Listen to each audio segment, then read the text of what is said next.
am I here? Why are you here? What are we doing here? Why did God make us? Why did He make anything? Well, we know that God is love, and that His eternal purpose is to love and to be loved by free moral choice. Not because we have to, but because we want to, and we choose to. Even when difficulty comes and arises, and trouble and strife, we choose to love Him. Always. That's a great thing to be loved by choice. Those of you who are married, what makes it so great is that your mate chooses to love you. They choose. They don't have to. In fact, they can leave, and some do. I think it's over half now that do today. But when it works and when it's like it's supposed to be, they do it by choice. And that's the greatest thing in the world, isn't it? To be loved out of free will. They don't have to. They could go with someone else, but they choose you. So when you're a teenager and you ask a girl out on a date, why is it so wonderful if they say yes? Because they could have said no. They didn't have to. Free will. There are 4 levels to the creative activity of God. And the first up here we have is matter. I attempted to draw a rock there. And that includes all the elements, the planets, water, rocks, dust, whatever, matter. That's His first level of creation. And did you know that matter always obeys God? If He tells it to do something, it acts according to what God told it to do and has no choice to not do it.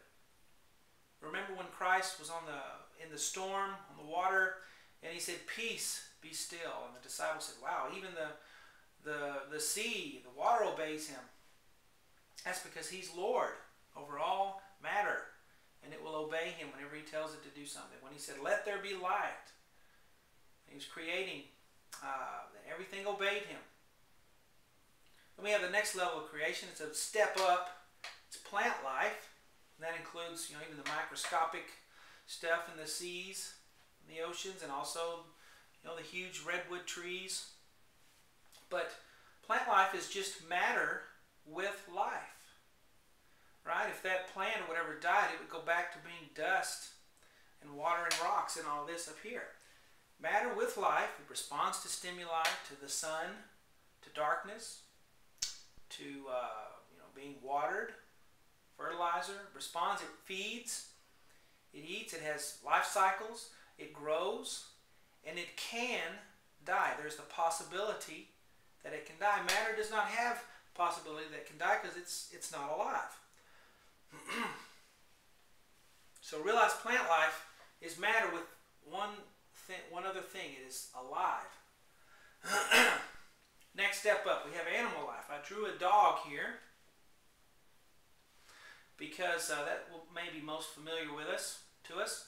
Matter with life, like a plant, but with a big step up. It has consciousness. Okay, so it has consciousness. It has the power of choice within the boundaries that God has set. All animals have choice. I don't know what my dog's going to do when he's outside. He could get up and go get a drink of water. He could choose to go chase the bird out in the yard. Or he could just continue to lay there. He has that choice. But it's within the boundaries of God. That animal can never sin. In fact, these other 2 elements of God's creation cannot sin either. They don't have the choice. They can't go outside of God's boundary. They can't. They don't have the power to do that.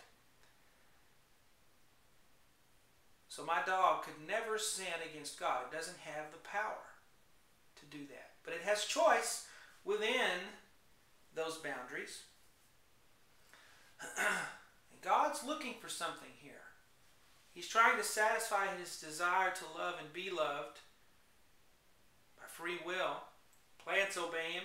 Remember when He told the fig tree to die because there was no fruit on it? And the disciples were amazed later when it died. He told it to die, and it obeyed him. Didn't have the choice not to.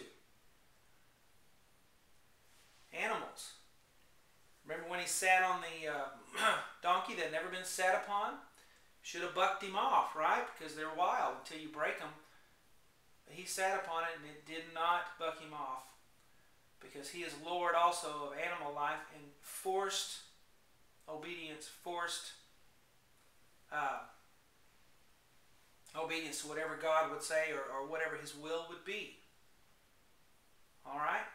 Now, next level of creation, and I'm just talking about on the earth here, with what, in our predicament, man, actually angels were the first spirits that he created with free choice, right?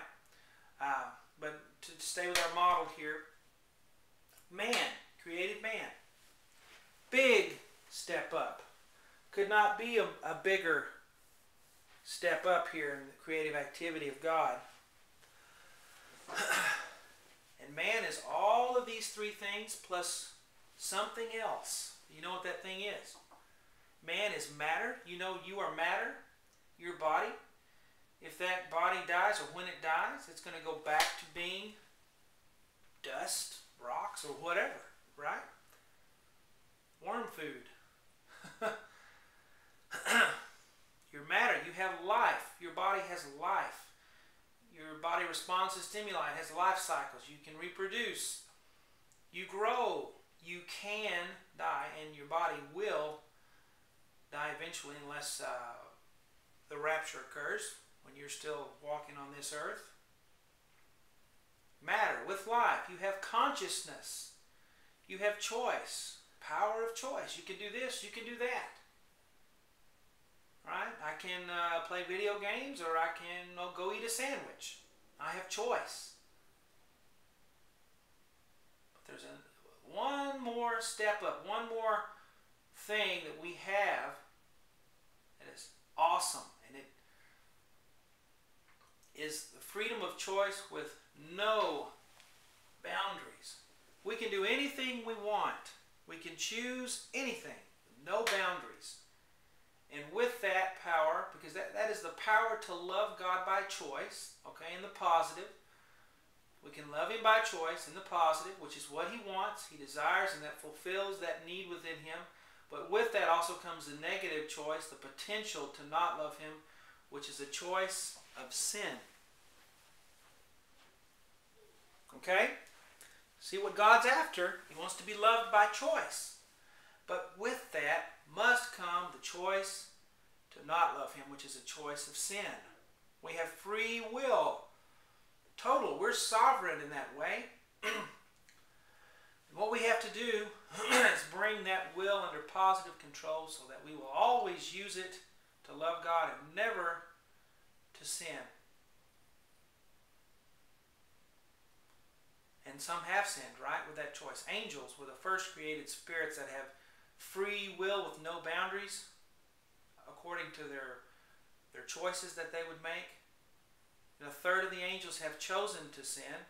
That's why there's all the misery and pain in the world today, and that continues because God hasn't gotten rid of it yet. He's doing that. He's in the process of that, and he will be rid of it.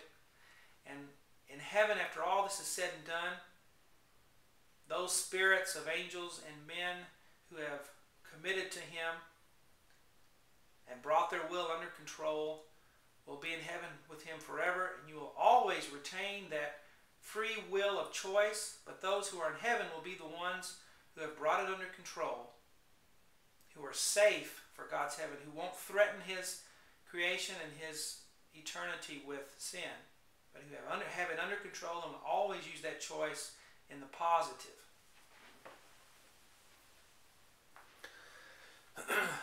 So realize what you are. You're these three things plus you're one more. Power of choice. Bring that will under control through relationship with Christ. And he'll help you to bring that will under control.